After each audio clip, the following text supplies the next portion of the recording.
That creek looks clean, crystal clear, bubbling over rocks, cold enough to make your teeth ache. Your throat is raw. You haven't had water in 16 hours. Every instinct you have screams, drink it. Don't. That water is a petri dish with a current. Giardia, cryptosporidium, E. coli, parasites with names you can't pronounce and symptoms you don't want to imagine. One sip, and 3 days from now you'll be curled in a ball, too weak to move, too dehydrated to recover. In a survival situation, contaminated water doesn't just make you sick, it kills you, slowly, miserably. But here's what the indigenous peoples of North America, Scandinavia, and a dozen other forest cultures figured out centuries ago. You don't need a plastic bottle with a fancy filter. You don't need iodine tablets or UV lights. You need bark. You need charcoal. You need about 30 minutes and the knowledge that's been passed down for generations before someone decided to sell you the solution in a store. Let me show you how to turn that death trap of a creek into drinking water using nothing but the forest around you. First, let's understand what we're fighting. Contaminants come in 3 sizes. The big stuff, dirt, leaf debris, insects, that's easy.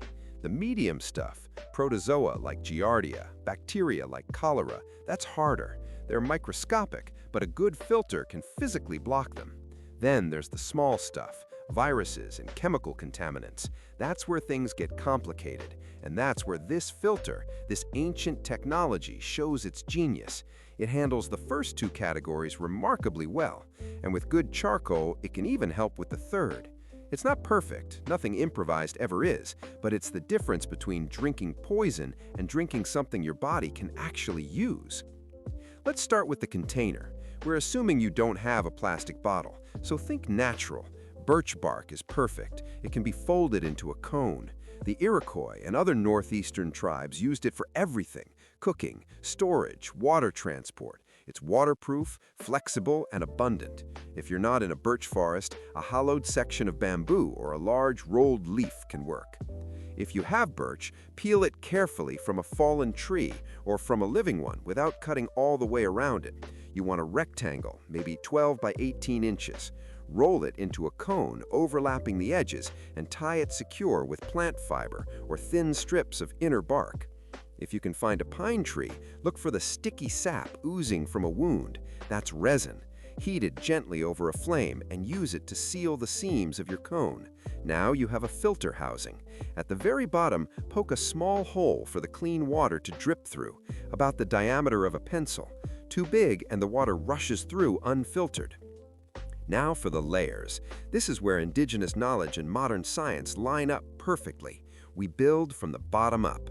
Layer 1, at the very bottom of the cone, is a handful of small pebbles, about an inch deep. This just prevents your finer filter materials from washing out through the hole. It's the foundation. Layer 2 is coarse sand, another inch or 2. This catches larger sediment, and critically, it starts to slow the water down. Slower flow means more contact time with the filter media. The Cherokee and other southeastern tribes understood this intuitively. They built their filters to drip, not pour. Patience is a survival tool. Layer 3. This is the magic layer. Charcoal. Not ash, not burnt wood.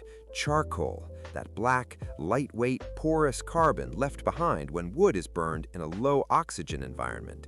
You need 2 or 3 inches of it crushed into pieces the size of peas or smaller.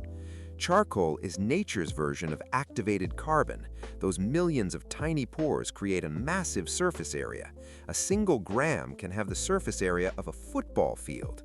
Contaminants and bacteria get physically trapped in those pores. Some chemical compounds literally stick to the carbon and stay there.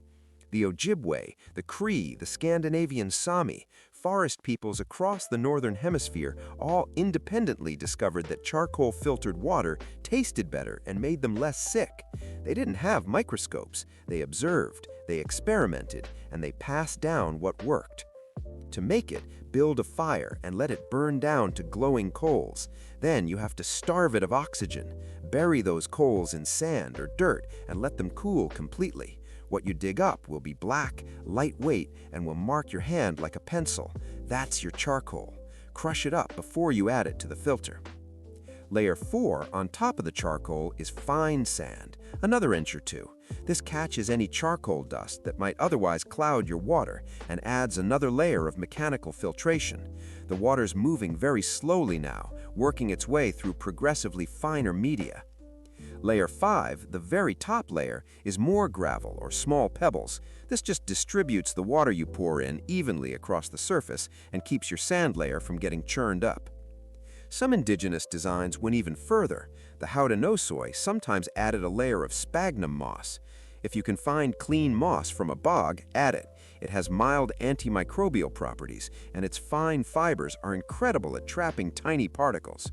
Another traditional addition was inner bark, especially from cedar. The Cree reportedly used it because they noticed water filtered through it stayed fresh longer. Modern science confirms this. Cedar contains compounds that inhibit bacterial growth. They didn't know the chemistry, they just knew it worked. So your finished filter from bottom to top, pebbles, coarse sand, crushed charcoal, fine sand, and more pebbles, maybe with a layer of moss or inner bark tucked in there. 5 to 7 layers in a birch bark cone. Now, pour your creek water in. Slowly, let it drip through. This takes time. You might get a cup of water every 15 minutes. That's fine. The first few times you use it, the water will come out cloudy with dust. Discard it, or run it through the filter again. After a few cycles, the water should drip out clear. Now, clear doesn't mean sterile. Remember those viruses? They can still slip through. If you can, you should always boil your filtered water as a final step. 1 minute at a rolling boil kills everything. Filtration handles the physical stuff. Boiling handles the biological. Together, they give you water that is genuinely safe. But here's the reality of survival. Sometimes you can't boil. No fire, no pot. In that case, this filter alone is infinitely better than drinking straight from the creek. You're taking a calculated risk, but it's a much smaller risk than dehydration or a gut-shredding parasite. The people who developed these systems didn't always boil their water. They relied on the filter. And this filter won't last forever. The charcoal eventually gets saturated, its pores filled with gunk. The sand gets clogged. When the flow rate slows to a crawl, it's time to rebuild. Discard the old charcoal and moss, rinse the sand and gravel, and reassemble with fresh materials. There's one more beautiful piece of science to this. If you're at a long-term camp and use your filter every day, something amazing happens. After a few weeks, a living biofilm, a thin layer of beneficial microorganisms, develops on the top sand layer. The Germans call it a Schmutzdecke, a dirt layer. This living layer actively consumes pathogens in the water, making the filter even more effective. A 2-week-old filter that's been kept wet is better than a brand new one. The beauty of this system is its self-reliance. Every component comes from the forest: bark for the container, charcoal from your fire, sand and gravel from the stream bed. You're not dependent on supply chains or manufacturing. You are dependent only on knowledge. Knowledge that kept people alive for millennia.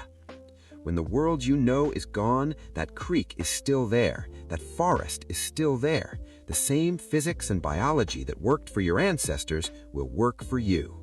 Build the filter, trust the process, drink the water, survive. The forest isn't trying to kill you, it's trying to keep you alive. You just have to know how to listen.